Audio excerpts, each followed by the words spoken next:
Delay के साथ एक इंटरिम इंक्वायरी की रिपोर्ट आई जो मुझे 29 तारीख को दी गई। एमसीडी द्वारा भी एक प्रिलिमिनरी इंक्वायरी रिपोर्ट सामने रखी गई। दो महत्वपूर्ण चीज़ें सामने आई इस एक्सीडेंट के पीछे। सबसे पहला,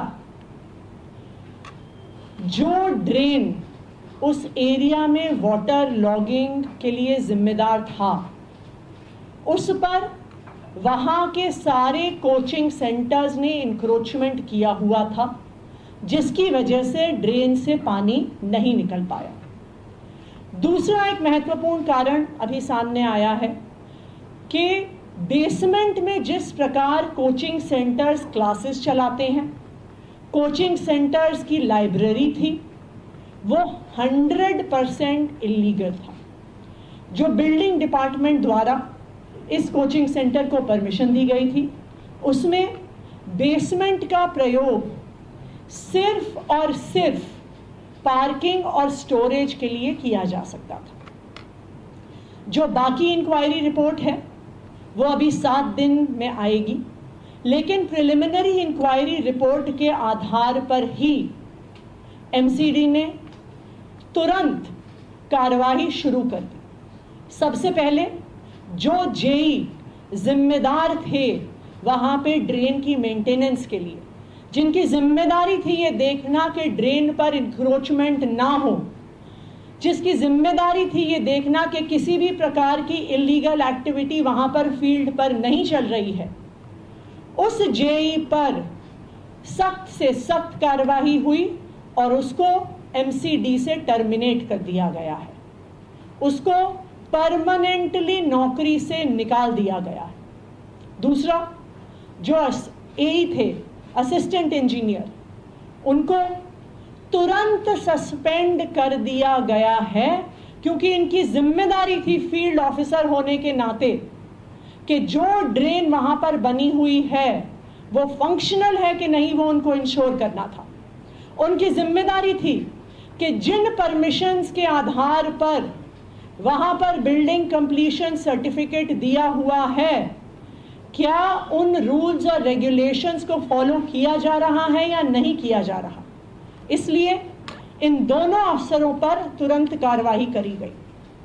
मैं आज दिल्ली के लोगों को और देश के लोगों को ये भरोसा दिलाना चाहती हूँ कि जैसे ही पूरी इंक्वायरी रिपोर्ट सामने आएगी और अगर इन अफसरों के अलावा और कोई भी अफसर जिम्मेदार पाया गया जिसके अपनी ड्यूटी ना करने की वजह से इतनी बड़ी त्रासदी हुई, चाहे वो अफसर एक जूनियर अफसर हो, चाहे वो सीनियर मोस्ट व्यक्ति हो, किसी को भी बख्शा नहीं जाएगा। उन पर सख्त से सख्त कार्रवाई करी जाएगी। जो मैजिस्ट्रियल इंक्वायरी रिपोर्ट है ये 6 दिन के अंदर आएगी और उसके आधार पर जिन जिन की भी गलती पाई जाएगी उन पर सख्त से सख्त कार्रवाई होगी।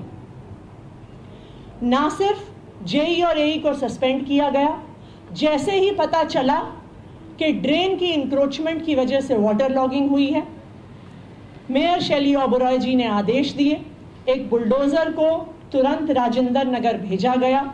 जहां जहां पर भी कोचिंग सेंटर्स ने ड्रेन पर इंक्रोचमेंट किया है, उस इंक्रोचमेंट को हटाया गया कि ड्रेन प्रॉपरली फंक्शनल हो जाए।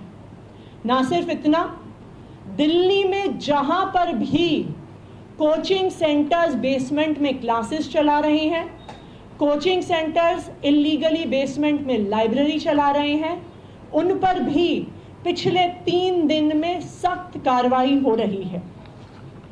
पिछले 3 दिन में राजेंद्र नगर, मुखर्जी नगर, लक्ष्मी नगर, प्रीत विहार एरियाज में कोचिंग सेंटर्स की बेसमेंट्स को सील किया गया है।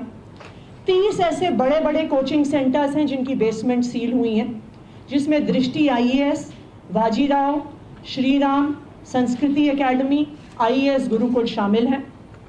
इसके अलावा 200 और कोचिंग सेंटर्स को नोटिस दिए गए हैं और आज भी बेसमेंट्स की सीलिंग जारी रहेगी।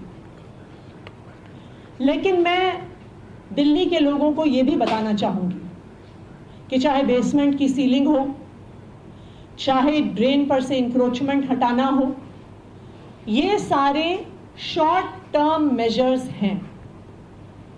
क्योंकि अगर आप देखिए देश के अलग अलग हिस्सों में, चाहे वो दिल्ली हो, चाहे बॉम्बे हो, चाहे बेंगलोर हो, चाहे कोटा हो, देश भर से इन कोचिंग हब्स में स्टूडेंट्स कोचिंग के लिए आते हैं। चाहे वो जेईई नीट की कोचिंग हो, चाहे वो सीयूईटी की कोचिंग हो, चाहे वो आईएएस की कोचिंग हो, चाहे वो बैंक के एग्जाम्स की तैयारी हो, चाहे वो एनडीए के एग्जाम्स की तैयारी हो।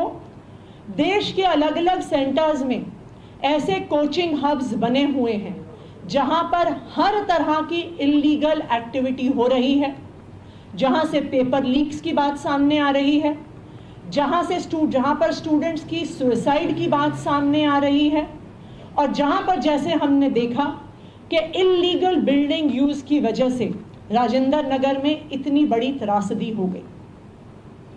इसके लिए हमें उम्मीद थी कि इतना बड़ा इंसिडेंट होने के बाद और ये इतनी बड़ी कोचिंग इंडस्ट्री देश भर में होने के बाद केंद्र सरकार कोचिंग इंस्टीट्यूट्स को रेगुलेट करने के लिए कोई कानून लेकर आएगी।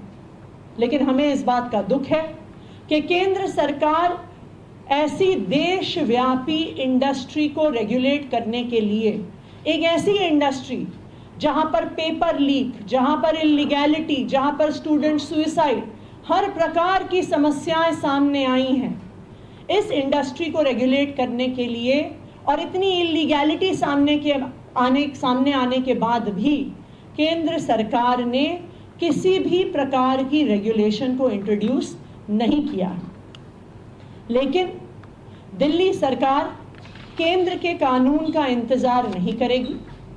जिस प्रकार से प्राइवेट स्कूल्स को एक कानून के तहत रेगुलेट किया जाता है, जिस प्रकार से प्राइवेट हॉस्पिटल्स को, नर्सिंग होम्स को एक कानून के द्वारा रेगुलेट किया जाता है, उनके इंफ्रास्ट्रक्चर की गाइडलाइंस बनती हैं, उनकी रेगुलर इंस्पेक्शंस होती हैं, उनको रिकग्निशन दी जाती है, उसी तरह से दिल्ली सरकार, अरविंद केजरीवाल जी की सरकार एक कानून लेकर आएगी जो दिल्ली में चल रहे सारे coaching institutes, IAS IIT JEE, NEET CUET, NDA, सीयूईटी, एनडीए, किसी भी एग्जाम्स की तैयारी करवा रहे हों, उन सबको रेगुलेट करने के लिए दिल्ली सरकार एक लॉन्ग टर्म सोल्यूशन के तहत एक कोचिंग इंस्टीट्यूट रेगुलेशन एक्ट लेकर आएगी। इसमें कई पक्ष शामिल होंगे। सबसे पहले इंफ्रास्ट्रक्चर रेगुलेशन, कि कितना मिनिमम इंफ्रास्ट्रक्चर है जो कि एक कोचिंग इंस्टीट्यूट के पास होना चाहिए। जिस तरह से स्कूल्स, नर्सिंग होम्स, सबको एक इंफ्रास्ट्रक्चर रिक्वायरमेंट दी जाती है, तो जो कोचिंग इंस्टीट्यूशंस का रेगुलेशन एक्ट आएगा